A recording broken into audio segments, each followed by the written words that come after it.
Pinakamataas na pagpupuri, paglwalhati, pagdakila, pagsamba at pagpaparangal, tanging sa ating pinakamamalapay na Jesus po lamang, dobleng paggalang at respeto po sa ating beloved dearly honorable pastor, Willis Rada Almeda, sa mga ginituang turo at aral ng ating beloved dearly Mama Dear, ating beloved assistant pastor, Lina C. Almeda, sa kanilang beloved children, sa mga Almeda family, sa inyo pong lahat, beloved brethren, beloved newcomers, welcome po kayo sa gawain ng Jesus Miracle Crusade International Ministry. At nagpapasalamat po ako sa mahal na Panginoon sa araw na ito pagkat nabigyan po ako ng pagkakataon upang ibahagi ko po sa inyo ang kabutihan ng ating pinakamamalapay nung Jesus. Amen. Praise the Lord.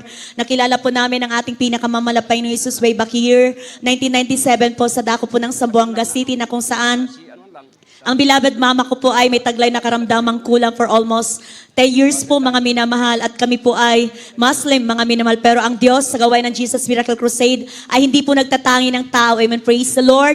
At sa pangalawang araw ng krusada mga minamahal, may nagbigay sa beloved mama ko ng isang leaflets mga minamahal at yan po ay pinaunlakan ng aking beloved mama ang gawain na ito sa dako ng Grandstand sa Zamboanga City na kung saan ang beloved mama ko mga minamahal nung time na yun ay bedridden na po ang beloved mama ko pero sa pagdalo ng Amen, praise the Lord sa ganitong pagtitipon, mga minamahal, naroon po ang gradual healing na ipinagkalob sa kanya ng ating pinakamamalapang Panginoong Hesus. Amen, praise the Lord. At sa patuloy na pag-attend ng beloved mama ko sapagkat kami nga po ay mga Muslim, mga minamahal na hindi basta-basta naniniwala at hindi rin po kami basta-basta nakukonverte, mga minamahal. Pero dito pinatunayan ng Diyos na siya ay dakilang manggagamot sa gawain ng Jesus Miracle Crusade at ngayon po ay talagang magaling na po ang beloved mama ko at patuloy kaming naglilingkod sa dako ng Alaminos, Pangasinan, mga minamahal. And ang beloved sweetheart ko po, mga minamahal, hallelujah, praise the Lord. Nung time na yun ay isang drug addict po yung beloved husband ko, mga minamahal, nung siya'y nanlamig sa ating pinakamamalapay. Hindi ko po alam na ganun po yung kanyang bisyo, mga minamahal, na isang talamak na drug addict. Pero ang inyong abang lingkod, walang ginawa sa paggising sa umaga hanggang sa gabi, kung hindi ang magpuri sa ating pinakamamalapay nung Jesus, mag-alay ng pag-aayuno, hanggang sa ako'y nagbuntis sa aking panganay na anak, mga minamahal. Amen, praise the Lord na pumupunta ako sa dako ng pastoral house. Kahit 5 months pregnant ako, hindi ako nagsasabi sa mga beloved workers na ako'y pregnant. Nag-aalay ako ng pag-aayon pagkat tinututukan ko magmula umpisa ng banal na gawain hanggang matapos, lalo na ang mga testimony, mga minamahal, na dito sa gawain ng Jesus Miracle Crusade ay walang imposible ng isang tao ay babaguhin ng ating pinakamamahal na Panginoong Hesus. Amen, praise the Lord. Dumadalo ako noon, mga minamahal, amen, praise the Lord, nagagalit yung beloved sweetheart ko, mga minamahal, talagang ubod ng silosos pagkat ang tao isang drug addict, naroon na sa kanya lahat. Mga minamahal, amen, praise the Lord, walang peace of mind. Pero dito sa banal na gawain ng Jesus Miracle Crusade, dito ako natuto, lumuhod, manalangin, magpuri at mag-ayuno sa ating pinakamamalapay ng Hesus. Hallelujah, praise the Lord, hanggang sa ipinanganak ko ang aming panganay na anak na yan, mga minamahal. Patuloy akong naglingkod sa ating pinakamamalapay noon kahit mag-isa lang akong dumadalo, bit-bit ko ang aming beloved daughter na yan. Dumadalo ako kahit umuulan, bumabagyo, nagpupuri sa ating pinakamamalapay noon. At pag dumarating ang beloved sweetheart ko ng madaling araw, sabog sa droga, mga minamahal, pinagtatawanan ako ng beloved sweetheart ko sapagkat ako'y nagpupuri, ako raw po ay nasisiraan na, mga minamahal. Pero hindi ko po yan pinapansin, mga minamahal. Amen, praise the Lord. Hallelujah, praise the Lord. Talagang nagtiwala ako at nanampalataya sa mahal na Panginoon na balang araw ay babaguhin siya ng ating pinakamamahal. Hallelujah.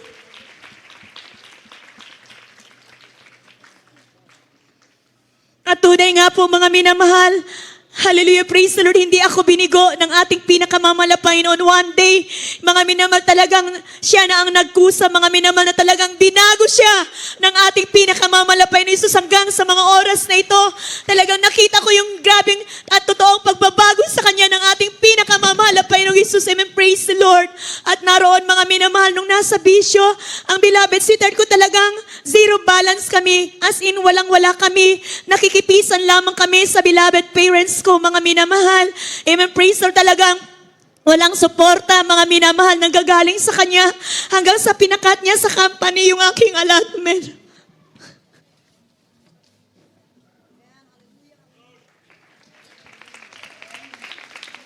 Amen. Praise the Lord. Pero wala akong ibang sandata kung hindi ang salita ng ating pinakamamahal na Panginoon. Ang pagpupuri sa ating dakilang Diyos. Ang pag-aayuno araw-araw, mga minamahal. Pero napakabuti at buhay ang Diyos na ating pinaglilingkuran sa banal na ministeryong ito, mga minamahal. Talagang pinagpala ko ng mahal na Panginoong Isus dahil nung siya'y lubusang binago ng ating pinakamamahal na Panginoon, nariyan ang pagpapala ng mahal na Panginoong Isus sa amin. Nagkaroon kami ng ilang tahanan, nagbibilang kami ng sasakyan na kung saan talagang walang-wala kami dati, mga minamahal. Saga ng aming sarili, hindi namin kayang bumili ng kondo, pero dahil sa bunga ng pagpapagal ng ating kagalang-galang malapasor, ibang Elisa Willistrada Almeida, nakamtan namin ang grabing pagpapala na nagbubuhat sa ating pinakamamahal na Panginoong Isus. Hallelujah, praise the Lord. At sa patuloy naming pagtatapat, pagdadalo sa banal na gawain ng mahal na Panginoon, sunod-sunod ang promotion ng aking beloved sweetheart na yan hanggang sa mga oras na ito. Sa Diyos lamang ang kapurihan sa unang dalangin ng ating kagalang-galang malapasor.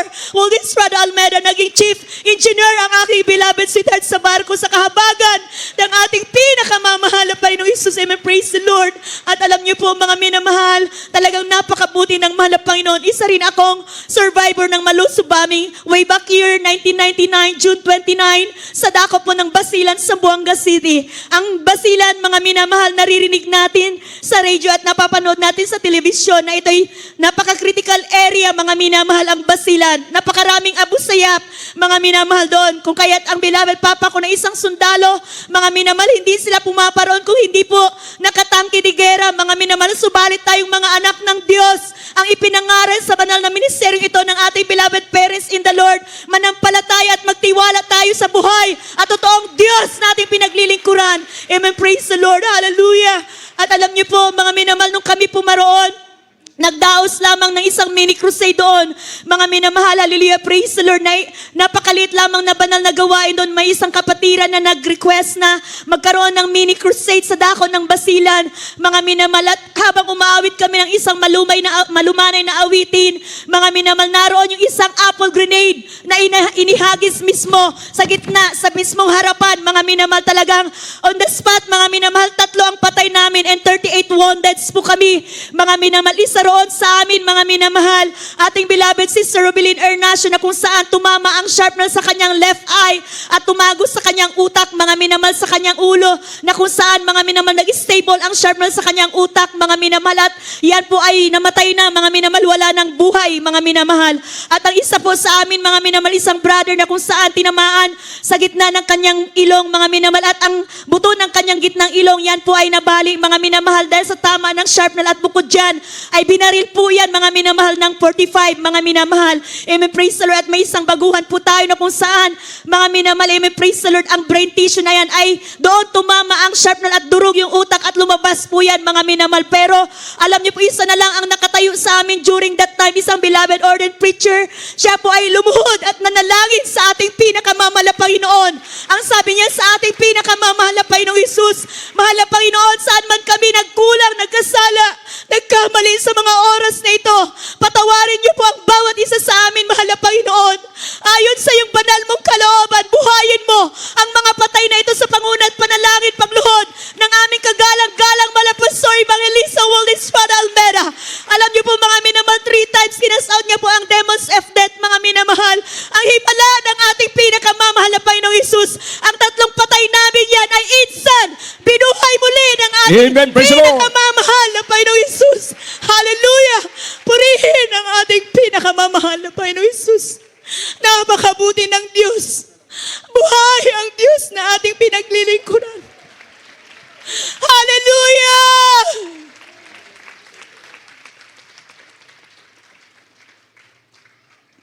Hallelujah! Praise the Lord!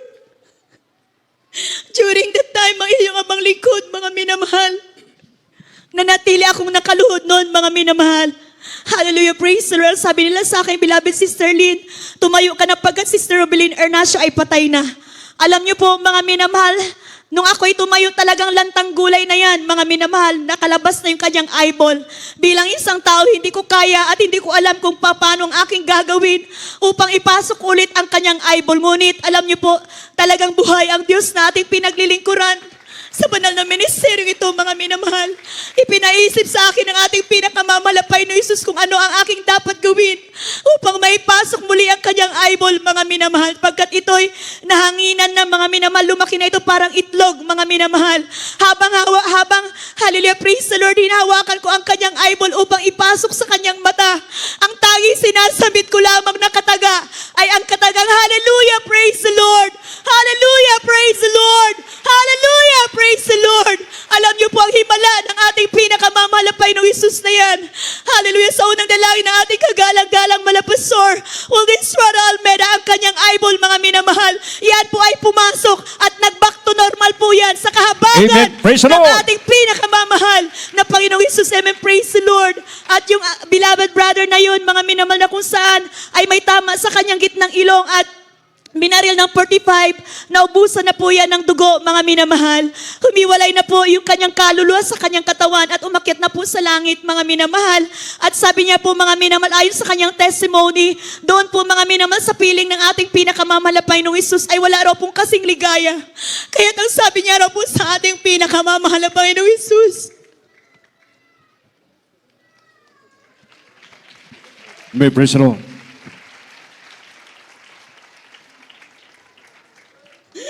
hallelujah.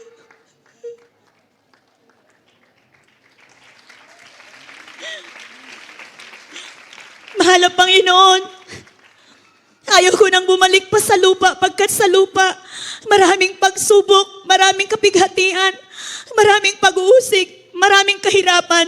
Ngunit dito sa piling mo ay walang kasing ligaya. Ngunit ang sabi ng tinig sa kanya ng ating pinakamamahal na Panginoon, anak, bumalik ka at pumaroon ka ulit sa lupa at ipagsabi mo sa lahat ng tao sa kinapal, sa buong mundo, ako ang Diyos na totoo na inyong pinaglilingkuran sa gawain ng Jesus Miracle Crusade International Ministry. At sabihin mo sa inyong pastor, kinalulugdan ko ang inyong ginagawa. Kaya totoong Diyos na buhay ang ating natagpuan sa banal na ministeryo ito ng Jesus Miracle Crusade International Ministry. Kaya purihin ang ating pinakamamahal na Panginoong Isus. Hallelujah. At nung dumating kami sa dako ng Zamboanga City, mga minamahal, sa pantalan pa lamang ay nakaabang ang maraming mga newscasters doon, mga minamahal. Tinatanong nila kung nasaan ang patay ng taga-Jesus Miracle Crusade International Ministry. Unang binabangin yung abang lingkod pagkat ako'y wounded sa aking left knee, right knee rather, mga minamahal. Hallelujah, praise the Lord. Sabi ko, yes po, nung sumabog po ang grenade, sabi ko, meron pong patay ang taga-Jesus Miracle Crusade. Pero nung ipinag-pray po ito sa unang panalangin, paglot ng aming kagalang-galang malapasor, Waldisrada Almeida, ang mga patay po ng taga-Jesus Miracle Crusade kako, ay binuhay po yan lahat ulit ng aming pinamamalapay ng Isus. Alam niyo po talaga, hindi sila maniwala, inakyat yung barko na aming sinasakyan, hinahalugog, talagang hinahanap nila ang patay ng taga-Jesus Miracle Crusade na natamaan ng grenade, ngunit wala silang makita pagkat kami ay pumunta ng Basilan, puro buhay. Bumalik kami ng Zamboanga City, lahat kami pinatunayan ng ating pinakamamalapay ng Isus, buhay na buhay hanggang sa mga oras na ito, sa kahabagan ng ating pinakamamahal na Panginoon. Then yung ating beloved Sister Robelyn Ernacio, mga minamahal, nung pinasitiskan po yan, mga minamahal, talagang stable pa rin yung sharpness sa kanyang utak. Kaya't sabi ng doktor, mga minamahal, amen, praise the Lord, mabuhay man siya, kung ooperahan ay 50-50, mga minamahal. Kaya't hindi na po yun ipinagalaw, mga minamahal. Amen, praise the Lord. Hallelujah. Kaya't sabi ng ating beloved mama, dear ating beloved Assistant Pastor Lina si Almeida, tumawag sa telephone, mga minamahal, na ilapit ang ating kapatid na yan sa telephone at ipag-pray ng ating minamahal at kagalang-galang malapastor Evangelista Waldisrada Almeida, ang ating kapatid na yan. At inilapit po yan sa telephone upang ipag-pray ang ating kapatid na yan, mga minamahal. Then alam niyo po, mga minamahal, hallelujah, praise the Lord, ang himala ng mahal na Panginoon. After 1 week na ipinag-pray ng ating kagalang-galang malapastor Waldisrada Almeida, mga minamahal, through telephone ng ating kapatid na yan, ang sharpness sa kanyang utak, mga minamahal, amen, praise the Lord, yan po ay tinunaw ng ating pinakamamalapay ng Isus. Kaya't sabi ng doktor, ano raw po ang ginawa sa ating kapatid na yan? Pagkat, mga minamahal, kumbaga sa alabok ay wala na silang makikita, talagang very clean ang kanyang utak, mga minamahal. Wala silang nakita kahit maliit na sharpnel sa loob ng kanyang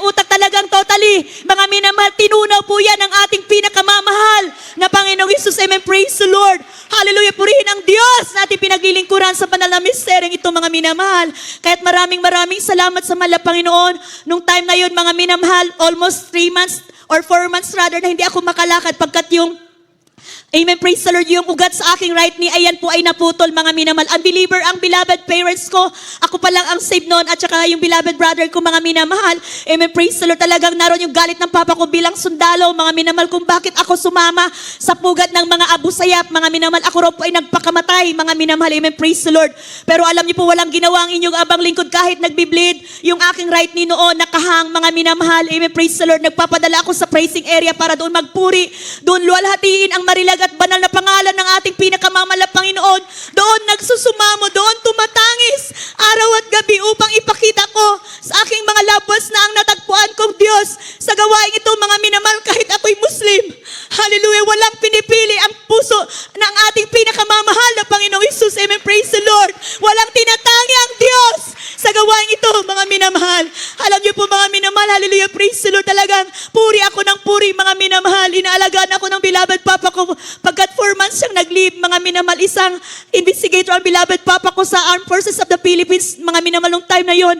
Alam niyo po, 3 araw na lang iiwanan na ako ng beloved papa ko. Magre-report na yung beloved papa ko. Sabi ko sa mahal na Panginoon, mahal na Panginoon, di baga ikaw ang Diyos na buhay? Kung paano ka nagpalinis ng mga kitongin, nagpadilat ng mga bulag, nagpalakad ng mga pilay sa mga oras na ito. Sabi ko sa ating pinakamamahal na Panginoon, sisyo lang itong aking putol na ugat. Sabi ko, mahal na Panginoon, ipakita mo ang iyong kamanghamanghang gawa at dakilang himala sa mga papa ko, mahal na Panginoon, na ang aking ugat ay dudugtungin mo at ako'y palalakarin mong muli. Alam niyo po, after ng puri, mga minamahal, ng hapon, ng 2:00 ng hapon, talagang naghimala ang ating pinakamamahal na Panginoon. Lumakad ako, pinalakad ako ng ating pinakamamahal na Panginoong Isus. Dinugtong ng mahal na Panginoong Isus ang aking ugat na yan, mga minamahal. Magmula noon 1997 up to present, narito, mga minamahal, di man karapat-dapat kinahabagan ng ating pinakamamahal na Panginoong Isus, ginawang buhay na patotoo ng ating pinakamamahal na Panginoong Isus. Kaya't maraming salamat sa mahal na Panginoon. Kaya't sino ang hindi maglilingkod sa banal na ministeryo ito, na ang Diyos dito ay totoong makapangyarihan, Diyos na buhay, Diyos na hindi nagtatangi ng tao, mga minamahal. Hallelujah. Maraming salamat sa lahat ng mga pagpapala niya sa amin magmula nang kami maglingkod sa Kanya, mga minamahal. Talagang wala na akong mahihiling pa sa mahal na Panginoon dahil lahat ay binigay na sa akin ng mahal na Panginoon. Hallelujah. Kahit hindi ko hilingin sa mahal na Panginoon, kung saan ibinibigay sa akin ng ating dakilang Diyos ang mga pagpapalang yan, sumunod ka lamang sa Kanya na may pagpapakumbaba at may takot. Hallelujah. Praise the Lord. Hallelujah. Salamat sa mahal na Panginoon dahil binibigyan niya ako lagi ng conviction pag hindi ako nag-aayuno, hindi ako nagpupuri umaga at saka gabi. Sa isang araw lang, mga minamahal, binibigyan ako ng karamdaman ng mahal na Panginoon. Hindi ako nakakatulog, sumasakit ang ulo ko. Hallelujah, nahihilo ako. Pero pag sumusunod ako sa mahal na Panginoon, sa kalooban ng Diyos, talagang healthy ang physical ko. Napakabait ng mahal na Panginoon. Praise the Lord, purihin ang Diyos. Hallelujah, sa gawain namin, mga minamahal, sa reliyong namin kinagisnan sa Islam, mga minamahal, hindi sa pagbababa. Meron ako, uncle, nangangaral ng salita ng Diyos, pero hindi ko nakita ang pagbabago. Nag-aalay kami ng pag-aayon, mga minamahal, month of Ramadan, pero hindi kami nagbago, mga minamahal. Hindi gumagaling ang karamdaman namin dito. Doon, mga minamahal, rather. Pero dito, 2 araw, 3 araw ka lamang mag-ayuno, magpuri sa mahal na Panginoon. Pagagalingin ka agad ng ating pinakamamahal na Panginoong Isus. Kaya't maraming salamat sa mahal na Panginoon. Hanggang dito na lamang po ang lahat po ng kapurihan, pasasalamat tanging sa ating pinakamamahal na Panginoong Isus po lamang. Praise the Lord. Amen. Puri ng ating pinamamahal na Panginoon. God bless you, beloved Esterlyn Villanueva, isang biktima sa Maluso bombing. Kanina, napakinggan po natin yung natamaan